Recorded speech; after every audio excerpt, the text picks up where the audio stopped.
I looked at the clock in the background and I realized that just as I was done preaching my first sermon ever, it was only half as long as it was supposed to be. I was given a half hour. I was done after about 15 or 16 minutes.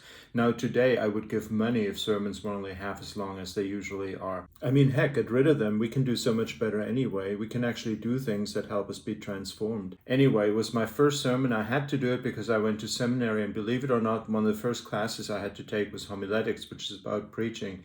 That blows my mind because you should first learn how to interpret the Bible before you do anything with it. But no, that's not how that seminary saw it. So anyway, I did my sermon and people liked it. People came up to me afterwards and said, this was practical, this was good, thank you so much. I think they were just being nice.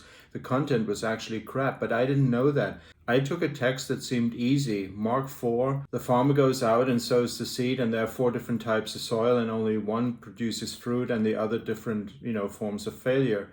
And to me, it was obvious, like to almost anyone who preaches on this is about personal evangelism, even though that was not a thing at the time. I'm not saying it didn't happen. I'm saying it was certainly not a focus. How could it be? That society, that culture was far more communal than that. You don't think me the whole time. You think we. That's very different.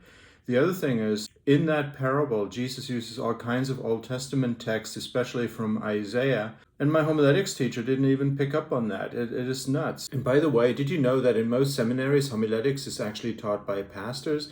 And I don't want to diss pastors here, but it's a little bit like car mechanics being taught by the Uber driver. No, the occasional Uber driver may be a mechanic and a good teacher, sure, but it's a crapshoot. Anyway, here's the thing. I want to give you access to the first 4 of my 26 lessons on understanding the parables properly. Think of it as a fresh start. I mean, wouldn't you want to read the Bible through the eyes of them for whom it was actually written at the time? And guess what? This parable speaks so much more loudly to us today if we interpret it well and we realize that the challenge is not for people to come to faith. It's a good thing when people come to faith, but that is not what this parable is about, or any other parable for that matter. Prodigal son, you name it. But when we interpret it correctly, it's actually a challenge to church, our churches. And isn't it ironic that our churches take texts that are really a challenge to them and they turn them towards us and they say, now you go and you improve your life. How convenient for the institution not to have to change if the institution can turn around and say to you, you've got to change. And who cares that the text gets slaughtered in the process, right?